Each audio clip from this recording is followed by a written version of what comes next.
সমস্ত মায়েরা solid introduce করাচ্ছ বেবিলের ওয়েনিংয়ের মাধ্যমে, অথবা যে সমস্ত বাচ্চারা স্কুল গোয়িং, তাছাড়া ইভিনিং স্ন্যাক্সের জন্য আজকের এই রেসিপিটা কিন্তু একদম আইডিয়াল।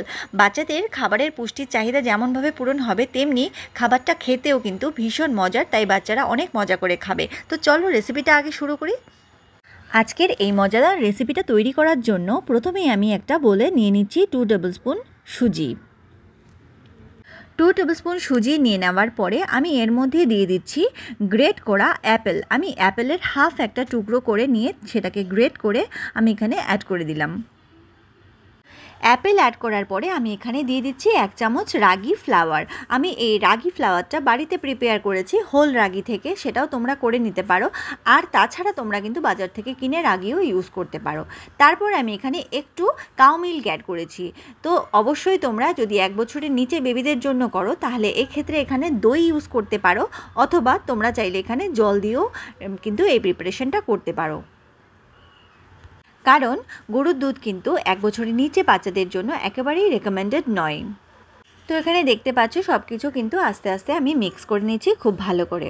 আর শুরুর দিকে মিল্কটা কিন্তু একদম আস্তে আস্তে দিতে হবে, দিয়ে ভালো করে মিক্স করতে হবে, কারণ বেশি পরিমাণে মিল্ক পড়ে গেলে কিন্তু সেটা রানি হয়ে যাওয়ার একটা সম্ভাবনা থাকবে, এবং সেক্ষেত্রে কিন্তু আমাদের প্রিপারেশনটা ভালো হবে না। তো এখানে দেখতেই পাচ্ছ থিকনেসটা আমি কীরকম রেখেছি। তো ওইরকম রেখে তারপরে আমি এটা 5 মিনিটের জন্য ঢেকে দিলাম। 5 মিনিটের মধ্যে সুজিটাও কিন্তু খুব ভালো রকম ফুলে যাবে, আর তাছাড়া অন্যান্য ইনগ্রেডিয়েন্টসগুলো কিন্তু মিশে একটা খুব দারুণ কনসিস্টেন্সি চলে আসবে। তো দেখো এটা কিন্তু খুব রানিও নয়, আবার খুব থিকও নয়, এরকমই কনসিস্টেন্সি কিন্তু আমাদেরকে রাখতে হবে। তারপর দেখো এখানে একটা প্যান ভালো করে গরম করে নিলাম, এবং তার মধ্যে আমি ঘি ব্রাশ করে নিচ্ছি, তবে হিটটাকে অবশ্যই মিডিয়াম লোতে রাখতে হবে। আমি আজকের প্রিপারেশনটা তোমাদের ঘি ব্রাশ করেই দেখাচ্ছি, তোমরা চাইলে কিন্তু বাটারও ব্রাশ করতে পারো, সেটা পুরোপুরি তোমাদের ইচ্ছা। আর হ্যাঁ, আরেকটা কথা, তোমরা যখন মিক্সচারটা তৈরি করছো তাতে 1 পিঞ্চ মতো দারচিনির গুঁড়োও কিন্তু অ্যাড করতে পারো চাইলে, তাতে কিন্তু ফ্লেভারটাও অনেকটা ভালো আসে। তারপর একটা স্পুনের সাহায্যে অল্প অল্প করে নিয়ে আমি ছোট ছোট প্যানকেকের আকারে প্যানের মধ্যে ছড়িয়ে দিচ্ছি। তোমরা চাইলে তোমাদের পছন্দ মতো ছোটো বড়ো শেপ কিন্তু করতে পারো। এই সময় হিটটাকে কিন্তু অবশ্যই মিডিয়াম লোতে রেখে প্যানকেকগুলোকে কুক করতে হবে, নইলে কিন্তু ভেতর থেকে ভালো করে কুক হবে না।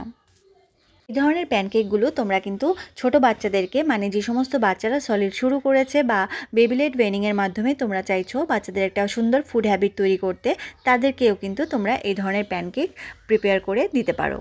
এই ধরনের প্যানকেকগুলো কিন্তু বেশ সফট হয়, এবং ছোট ছোট প্যানকেক আকারে তৈরি করে ওদের হাতে দিয়ে দিলে ওরা কিন্তু গামের সাহায্যে অল্প অল্প করে খেতে থাকে, এবং তাতে কিন্তু ওদের চিউ করার একটা সুন্দর হ্যাবিট তৈরি হয়, এবং ওদের ফুড হ্যাবিটটাও কিন্তু খুব ভালো হয়। তো এখানে দেখতে পাচ্ছ ব্যাটারটা আমি প্যানকেকের আকারে ছড়িয়ে দিয়ে আমি একটা ঢাকা চাপা দিয়ে 3 মিনিট মতো কুক করে নেব, যাতে ওই পিঠটা খুব ভালো করে কুক হয়ে যায়। তো একটা পিঠ কুক হয়ে যাওয়ার পরে আমি উল্টে নেব, উল্টে নিয়ে অপর পিঠটাও আমি খুব ভালো করে এইভাবেই ঢাকা চাপা দিয়ে আবারও 3 মিনিট কুক করে নেব। এই প্যানকেকটা তৈরি করার সময় যেহেতু আমি অ্যাপেল ইউজ করেছি, সেই জন্য প্যানকেকটা কিন্তু খেতে একটু মিষ্টি মিষ্টি হবে। তাছাড়া অ্যাপেলে যেহেতু রয়েছে প্রচুর পরিমাণে ফাইবার, তো বাচ্চাদের কনস্টিপেশন থেকেও কিন্তু ওরা অনেকাংশে রিলিফ পাবে। তাছাড়া এখানে ইউজ করেছি সুজি, যার মধ্যে রয়েছে প্রচুর পরিমাণে কার্বোহাইড্রেট, আর আমি ইউজ করেছি রাগি ফ্লাওয়ার, যার মধ্যে রয়েছে ভরপুর ক্যালসিয়াম।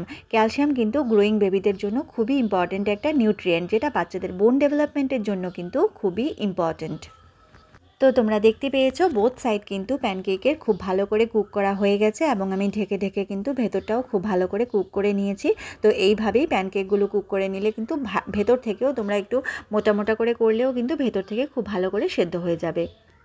তো এখানে দেখো প্যানকেক তো প্রিপেয়ার করা হয়েই গেছে, এবার আমি সার্ভ করে দিচ্ছি। আমি এখানে 3টে প্রিপেয়ার করেছিলাম, যেহেতু আমি একটু মোটা করে করেছি সেই জন্য আমি 2টো আমার বেবিকে সার্ভ করছি। আর আমি দইয়ের সাথে সার্ভ করছি, তোমরা চাইলে সসের সাথেও সার্ভ করতে পারো। যদি বেবি একটু বড় হয়, হোমমেড সস তৈরি করেও তোমরা কিন্তু সার্ভ করতে পারো। আর এই প্যানকেকগুলো তোমরা কিন্তু স্কুল গোয়িং বেবি যারা আছে তাদের টিফিনেও তোমরা ইজিলি করে দিতে পারো। একদম ছোটো বেবিদের ক্ষেত্রে হাতে ধরিয়ে দিলে ওরা টুকটুক করে এমনিই খেয়ে নেবে, বা ছোটো ছোটো টুকরো করে দিলেও ওরা এমনি মজা করে খেয়ে নেবে।